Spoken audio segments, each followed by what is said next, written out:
Ang Magnolia Chicken Templados ngayon ay isa doon sa mga teams na gustong kumuha dito sa Terra Firma guard na si Jordan Heading.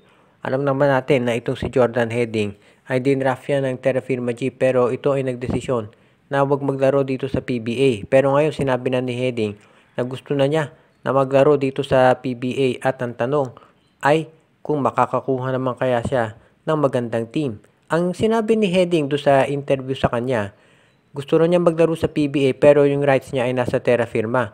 So base doon sa panayam, sa tingin niya parang naging problema na yung rights niya ay nandito sa Terra Firma at gusto niya mapunta sa ibang team. Hindi naman natin masisisi si Jordan Heading kung ayaw niya maglaro sa Terra Firma. Dahil syempre farm team nga yan, sino may gusto dyan. So mukhang ang mangyayari ito, yung kampo ni Jordan Heading ay makikipag-negotiate sa ibang teams para siya ay ma-release. Ngayon, ang tanong ay saan team kaya siya mapupunta? Sa tingin ko bagay ito dito sa Magnolia Chicken Templados. Dahil ang Magnolia, alam naman natin, kahit na meron na silang Xavier Lucero ngayon, ang strength talaga niyan, ang lakas talaga niyan, ay nandito sa kanilang mga guards. Kaya sa tingin ko, yan ang pwedeng gawin ditong Magnolia Chicken Templados. Na kung sakasakali na magkaroon sila ng offer para dito kay Jordan Heading, dapat lakihan na nila yan para ito ay makumbinsin na nila na maglaro sa kanila. Tapos sabihin ng iba, so sobra na naman ang dami ng guards ng Magnolia. Sa tingin ko hindi naman. Nandyan si Paul Lee, si Mark Baroka, si Jerome Lastimosa, at isama mo si Jordan Heading. Itong si Jerick Hanmisi, pwede nilang gawin yan na small forward. O kaya naman, itong si Jerick Balanza, sa tingin ko iti-trade na yan ng Magnolia Chicken Templados. Alam natin na itong si Jordan Heading ngayon ay isa doon sa mga players talaga na masasabi nating top prospects at napakaganda ng pwedeng ibigay dito sa Magnolia Chicken Templados. Kaya sa tingin ko worth it na i-trade itong si Jerick Balanza. Ngayon, kung sino naman ang kapalit, pwede nga si Jerick Balanza samahan nila ng isang first round draft pick. Sa tingin ko kasi hindi masyadong mataas ang trade value na itong si Jordan Heading dahil hindi naman to naglalaro sa PBA. At alam natin, Terra Firma tatanggapin naman kahit anong ibigay ng Magnolia Chicken Templados dyan.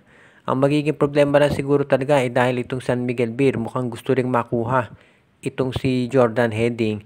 So baka yan ang kinakailangan nating i-consider ng mabuti. Kung sakasakali na itong si Jordan Heading ay sabihin na natin na gustong maglaro talaga dito sa SMC, abay, Pasko ako Magnolia, mag-o-offer na rin ako kahit ang balita gusto siya ng San Miguel. Wala namang mawawala sa kanila eh.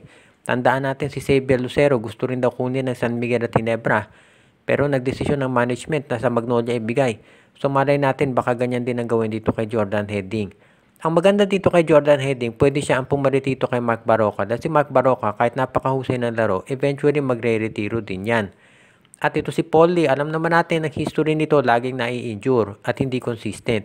So kung nandyan ito si Jordan Heading, pwedeng siya ang magiging guard nila kasama ito si Jerome Lastimosa. So magkakaroon ng total upgrade dito sa lineup ng Magnolia, dito sa kanilang backcourt. Kaya sa tingin ko bagay ito si Jordan Heading dito sa kanilang lineup ngayon.